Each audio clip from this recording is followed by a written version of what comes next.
So my name's Eugenia Flynn. I'm Vice-Chancellor's Indigenous Postdoctoral Fellow here at RMIT University, and I'm a Larrakia and Tiwi woman from the top end, but I grew up on Kaurna country in Adelaide, and I'm also Chinese, Malaysian and Muslim.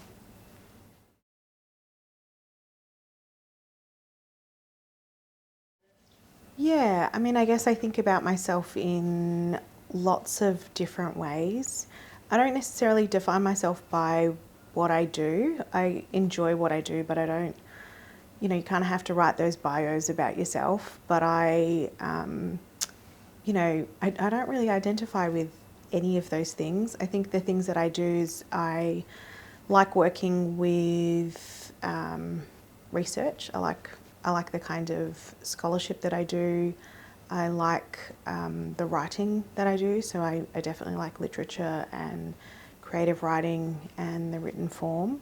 And I like helping other people in the arts as well. I like working with creative makers, whether that is in music and sound, or if that's in theatre, or other people in writing, yeah, anything.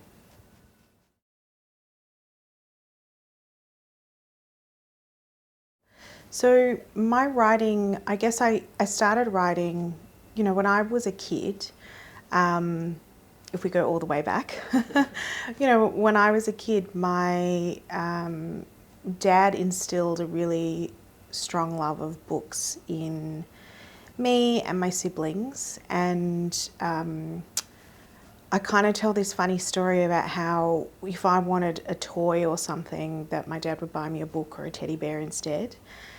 And also, I just have really strong memories of going to the library and buying like the maximum number of books and then just speeding through them. So I think books and then writing has always been a huge part of my life.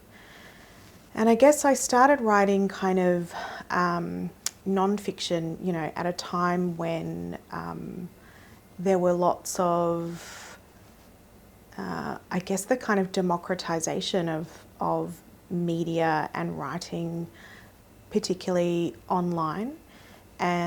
Whereas, prior to that, it was very much kind of media and editors and publishing houses had very tight control over what got published and what people were able to read.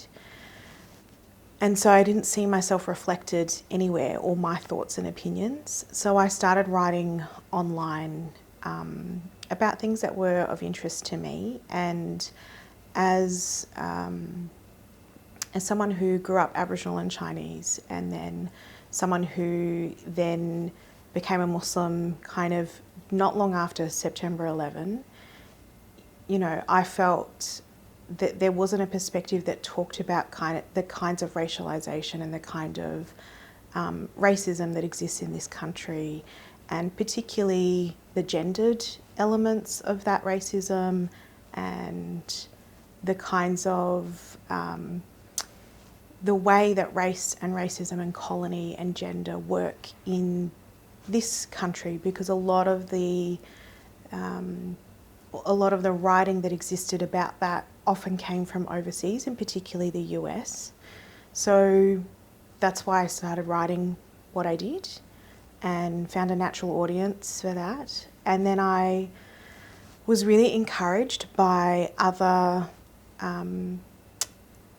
older women, particularly, kind of like big sisters, particularly black women, particularly Aboriginal and Torres Strait Islander women, but also other women as well, women in the Muslim community who were, already academics. These women really encouraged me to,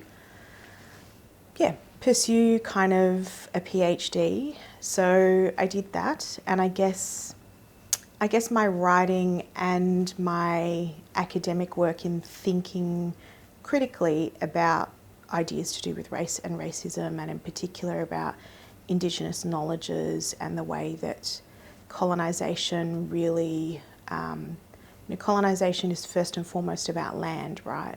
But it permeates, because there's a racist logic behind it.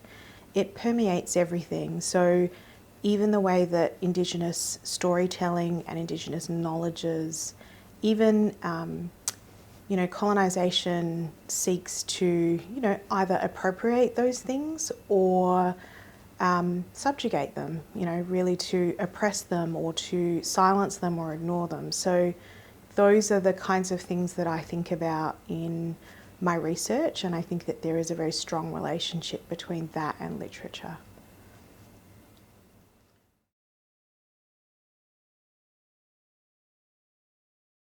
Yeah, so my PhD, I started in wanting to think about creative practice, and I guess thinking about producing a piece of work or a creative work in writing that kind of looked at these ideas of race and gender in particular. And I moved from there. I ended up doing, I guess, what some people would call possibly like a literary theory PhD. I really was inspired. I was working with my supervisor and she was giving me things to read, and I was really inspired by the work of Robert Warrior, who is a North American Indigenous scholar, and I was really just thinking about these ideas about knowledge in particular, and thinking about our knowledges and our storytelling, and just thinking about kind of literature and text in that way. So my PhD, they're just one of those things, isn't it? Like research is just, you think you're going to end up here, but you kind of go round and around and then you end up somewhere completely different. So the thing that I was, I ended up with, through experimentation and reading and thinking through the ideas was, thinking about Indigenous paradigm. We often get told that that is culture, and I think, thinking about a worldview, and I had a light bulb moment in thinking about, when I was a little girl and the only books that were available to me were from the UK. They were Enid Blyton and Roald Dahl, and then it became America and it was Judy Blume and whoever else, and then obviously white Australian authors. But thinking about, you get indoctrinated into thinking that that is the only system of learning, that going through primary school and high school and tertiary education in the Western knowledge system, that's the only knowledge system that exists. And so in doing the PhD, it was very, light bulb moment for me in thinking about, actually, I have been in lots of ways indoctrinated into another system, but we call it culture, or we don't necessarily think about it, And I was very privileged, I think, to have that ability to have that, to grow up in that way, and to have a sense of a way of being and doing and knowing that is fundamentally Indigenous, that's tied to our sovereignty. And that was important to me. So I think that having that realisation that is a perspective that I bring to how I do my research, but also when I'm reading books, when I'm writing my own text, that's a perspective that I bring was really important. So my PhD research effectively proposes a paradigmatic approach to reading and engaging with our literature, with our text. So looking at kind of 5 books across Indigenous literary history in this context, in the Australian context, looking at those books and reading them from that perspective, from our Indigenous ways of being, knowing and doing. And just thinking through that as a model for the way that we can read.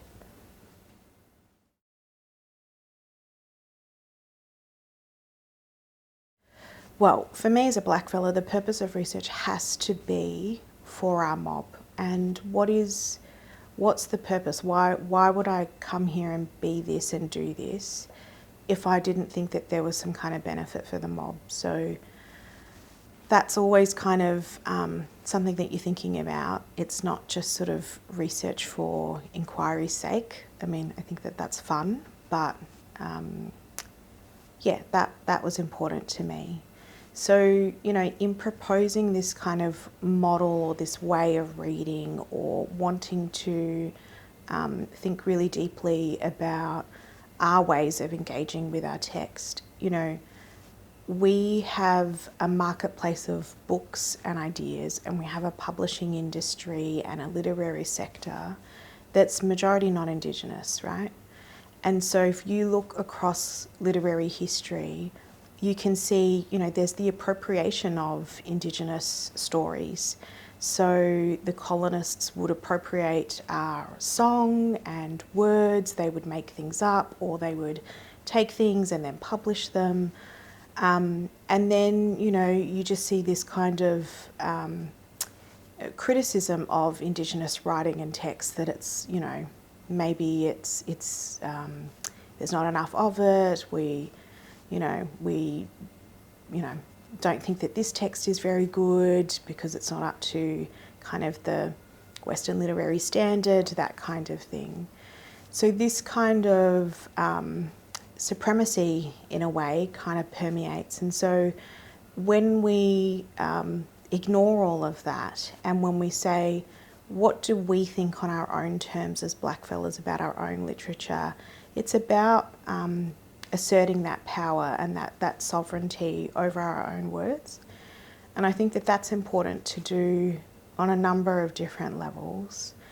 I think that that's important in terms of literary criticism, because if we go back to that idea about publishing industry and we think about the literary sector, you know, the non-Indigenous majority are always going to drive trends in that marketplace. You know, what they want to read, what they think is interesting, what they think is good words, you know, what they think is written well. So when we have our own approach to our own reading, I think that that is important, because it means, you know, we might think something is really good because we have an ear that's attuned to the way something is written. You know, we've got an eye for it. And so, or we can see the humour in something, or we can see the story behind the story. And I think that that's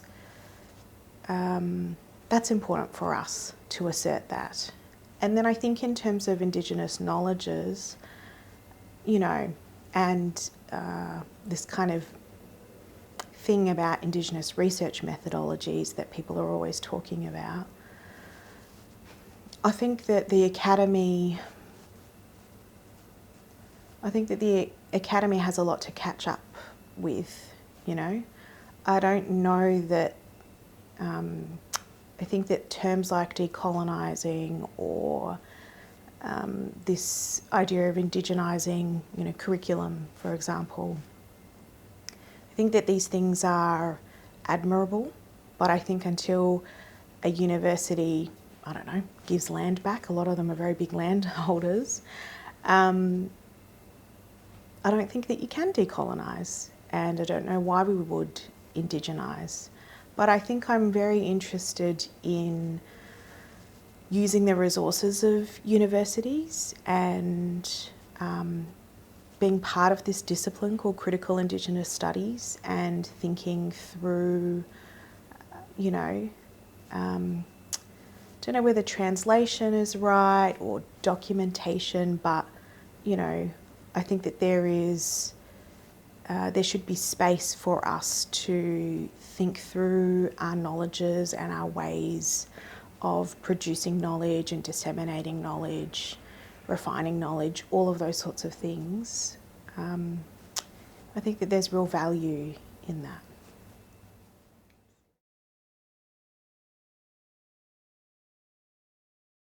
Yeah, so my work sits between literary studies and creative writing and those disciplines, and this field of critical Indigenous studies.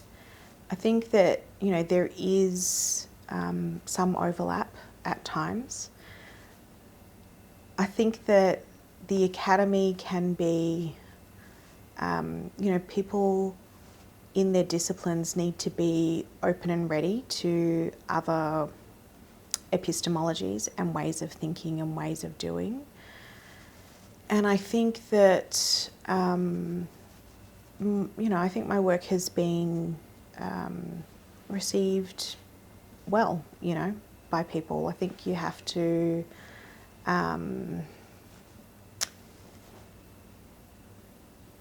get on and do the work, and that's what I'm interested in. I think that there is a lot of institutions have been historically exclusive, so there's a lot of work that has to happen on making those spaces inclusive. And I'm very privileged to be in a research-only position, to be in a postdoc position. So I don't have to be part of that agenda of making the university institution safe, culturally safe.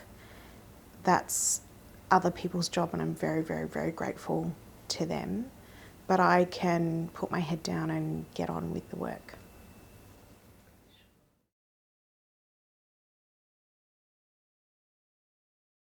Yeah, so I'm looking at my own writing, so getting back into my creative writing practice and thinking through Indigenous ways of writing.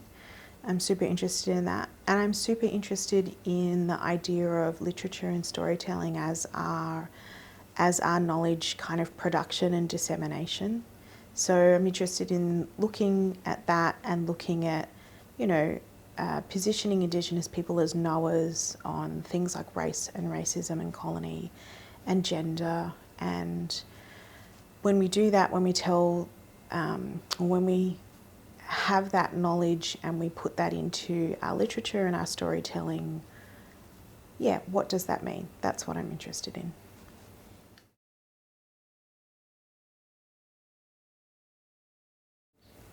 Yeah, so it's an idea that I've had. I have worked previously, as a writer and as a guest co-editor, so for a literary journal. And I guess drawing on those experiences, I'm interested in our own publication and, thinking through what does it mean when you have editors who are blackfellas editing our own words. And I'm interested in the scholarship on Indigenous literature and text and writing. And I guess I'm interested in, having a publication. So I've been funded to start a publication, and we'll see how that goes.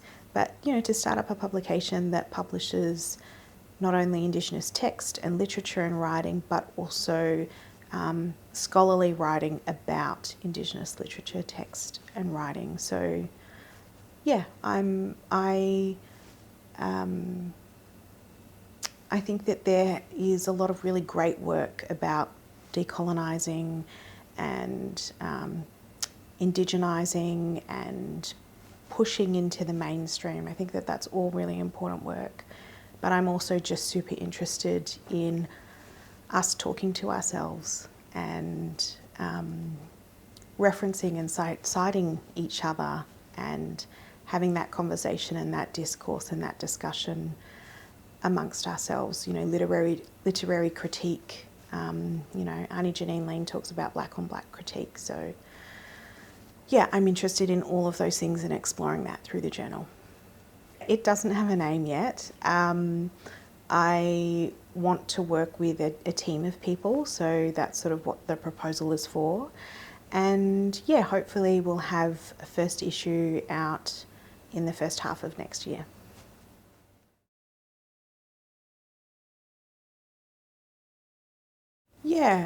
I think that I don't think as an Aboriginal writer that writing is something that happens on its own. I don't think that writing happens in a vacuum. I think that our writing is something that, we talk about with other blackfellas, that we,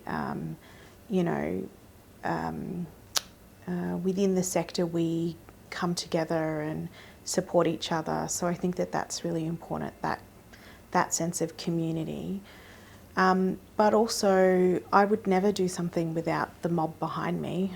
I wouldn't start a project like this if I hadn't spoken to people beforehand and had a yarn with them about, what do you think about this idea? And, if they told me that they thought it was a bad idea, I'd probably drop it, because one, I know that they've got my back and they're supportive, and number two, I wouldn't do something if I thought that, the community wasn't behind it. So, yeah, I think that sense of community is really important.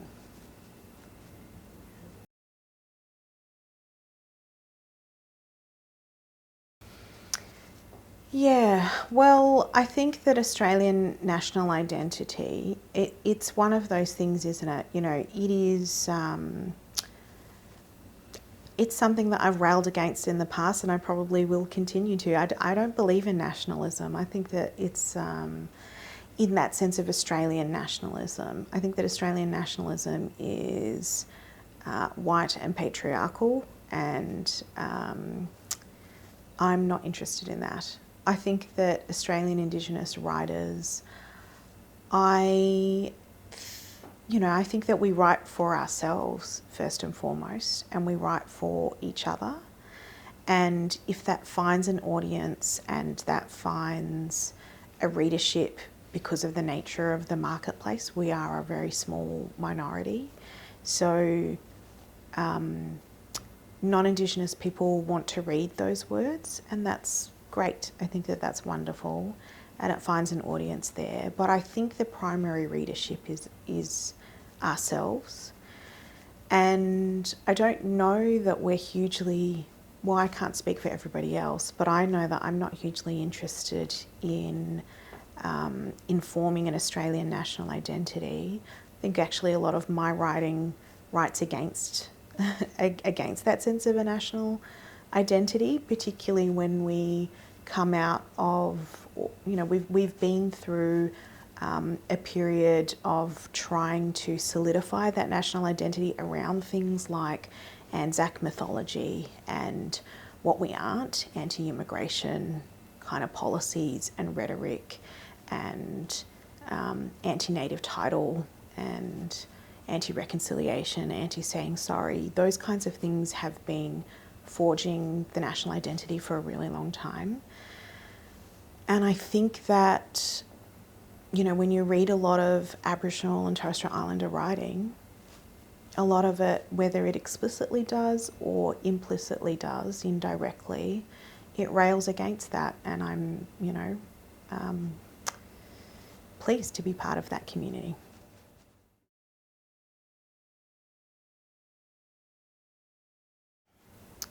Let's be really clear that, Indigenous people, blackfellas, have been doing work for a long time, and we've been resisting colonisation and, working from within our own ways of being, knowing and doing for ages, right? So that body of work already exists. The fact that it is currently now being heard, that's great.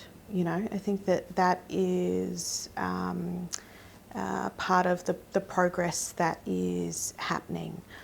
If we come back to my research and what I was saying before about sector and industry and a marketplace for books and ideas, you have the majority non-Indigenous. We are a minority in numbers, yeah?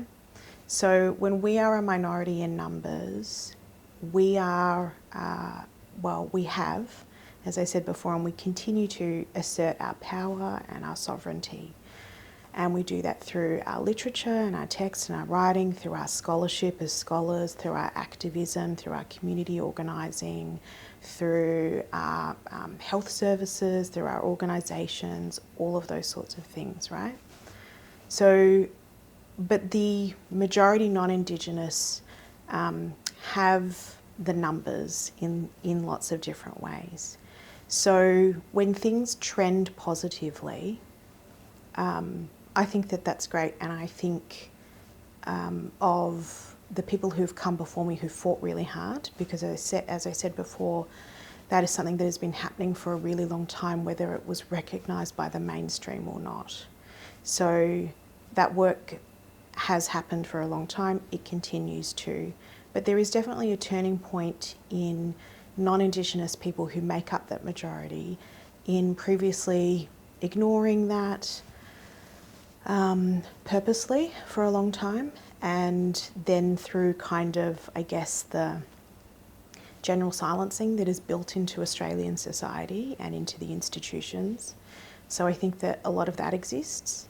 So, you know, there's a trend away from that kind of willful, we're going to ignore your efforts here and the work that you're doing, and then, you know, the kind of subsequent, we don't know that you're doing anything because we can't hear it. So I think that there's definitely a turn away from that, right? And so you can see that politically, you can see that in the, you know, knowledge production, in Western Academy, all of those sorts of things across all different parts of Australian society. There's now an openness, I think, to listening and hearing after a long time of shameful silencing.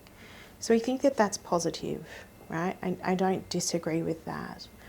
My concern, which is why my research is positioned in the way that it is, and why I have the kinds of ideas that I have about the literature that we write, that I think is concerned about conversations between us as Indigenous people.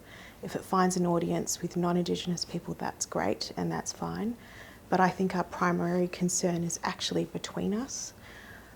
I place my work, both my creative work and my research, in that place, and I position it in that way because we can't rely on the whims of the majority.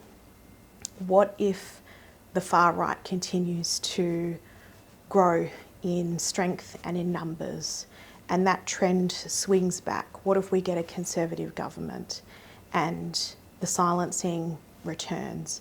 We can't rely on the goodwill of non-Indigenous people who are the majority.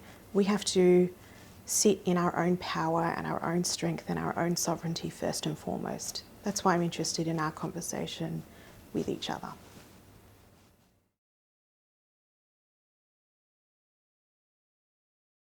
I mean, I would love to support and shout out to people that I think are incredible scholars who are doing really, really important work. So I think in the creative kind of scholarship realm, there is a collective of really deadly Black women in South Australia at Flinders University who are doing incredible work. They are an artist collective called the Unbound Collective, and they are also all scholars in their own right who are, you know, working in both the creative arts and also in this discipline of critical Indigenous studies. And I think in the realm of critical Indigenous studies, there are people who are, you know, just incredible thinkers. Of course, distinguished Professor Aileen Morton-Robinson, who's had a huge influence on my work, and also Associate Professor Crystal McKinnon, who works in criminology and is just an incredible thinker, extremely generous and just, yeah, incredible thinker. And I've also been influenced by people like, you know, Professor Irene Watson and, you know, Professor Larissa Barrent. I think that they're all just incredible thinkers in this space.